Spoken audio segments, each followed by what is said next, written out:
A question was brought up on the radio show the other day about could Adam and Eve, could their children have populated the earth?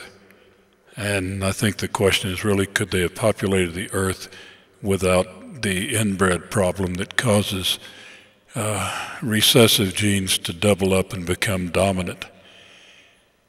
So I did this little study. Adam, I put letters to denote the different types of X chromosomes.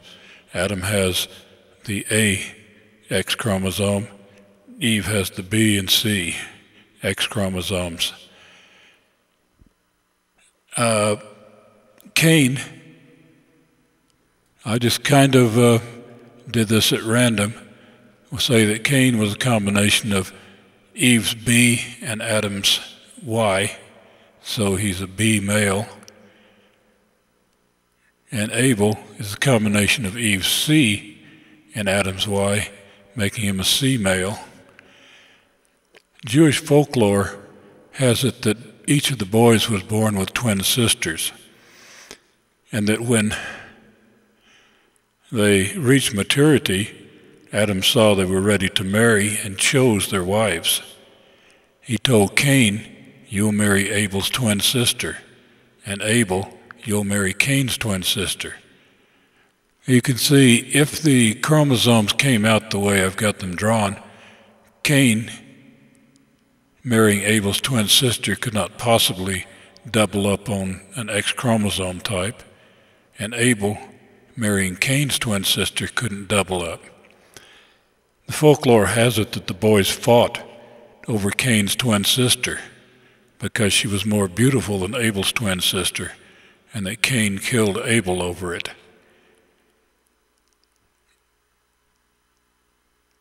So this is a Mendel chart, and it comes up with 2 males, 2 females. When you go to the grandchildren, you see that Cain and Abel mating as they were supposed to would have produced 3 types of males. That's the XA, XB, and XC, and 3 types of females, the AC, BC, and AB. Now, if Cain had married his twin sister, he could have produced an AB female, an A male, a B male, but the 1/4 of the possibility would be a double B female. And since we don't want to take a chance on that, producing idiot children or having to do abortions when it comes out that way, we're going to avoid that mating altogether. But that's what Cain wanted to do. In the folklore, he wanted to marry his own twin sister. Cain and Abel fought. He killed Abel. He took his twin sister and Abel's twin sister and left. But this produces 3 types of males, 3 types of females. When you get to the great-grandchildren, let's see, you're still limited to 1 mating. The A male with the BC female, the B male with the AC female, and the C male with the AB female.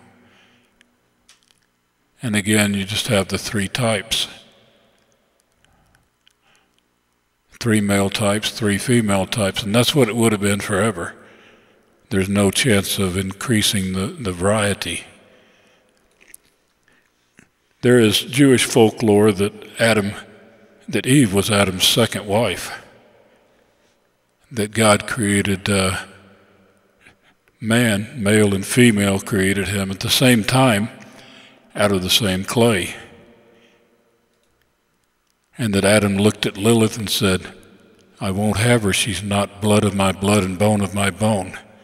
In other words, she was not taken from him. Other and she ran off. He chased her off. But other folklore says that Lilith says, I am equal to you. I was created by God just like you from the same earth, and I will not lay under you. And that she left. And then God created Eve, who was blood of his blood and bone of his bone. So let's bring Lilith back. We have Adam and 2 wives. We got Adam as an A male, Eve's a BC female, Lilith is a DE female. What you end up here is 4 types of sons and 4 types of daughters. We don't have the A male. We only have 4 types, but when you go to matings between the children, and you get to matings between the grandchildren, you got the 4 types of males. Give me a finger. You got the 4 types of males and the 4 types of females, and you do produce an Adam clone, an A male, several times in fact. So what you end up with is 5 types of males, of grandsons, 10 types of granddaughters,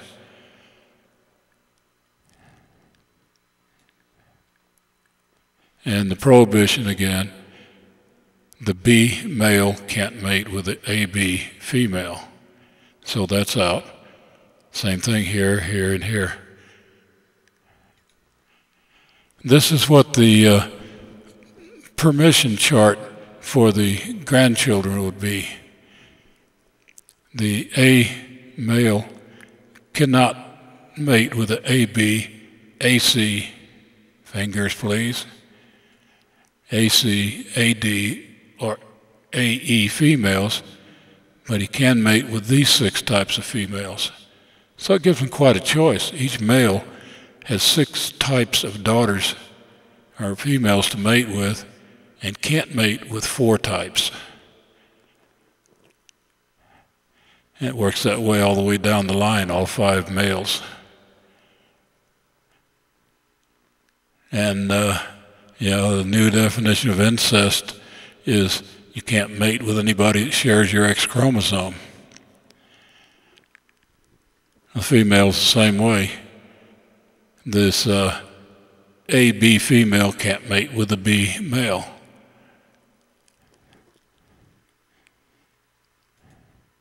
Whoops, that's it.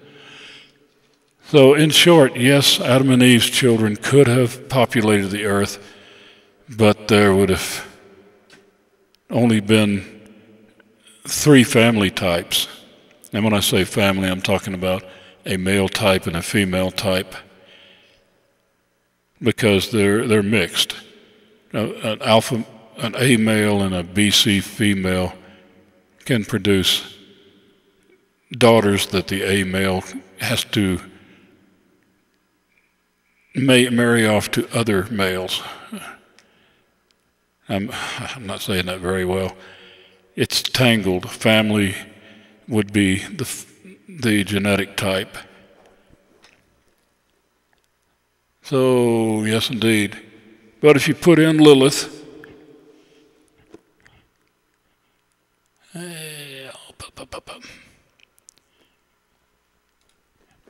you put in Lilith along with Eve, you come up with the full 5 possibilities for males, 10 possibilities for females.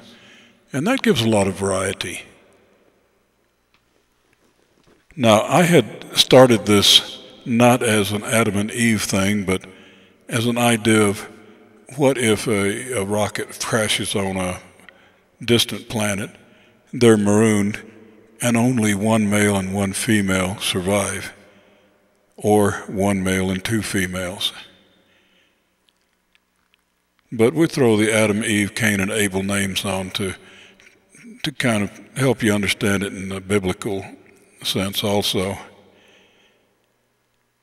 To make it easier, of course, you have to have the genetic testing, or you have to be really lucky in choosing your children's mates to not double up on X chromosomes. In my first scenario on the planet, they tested the chromosomes, and the XA male had a last name of Alexander, the XB had Baker, XC was Charles, the XD was Davidson, and the XE was Edwards. And then the girls had hyphenated names.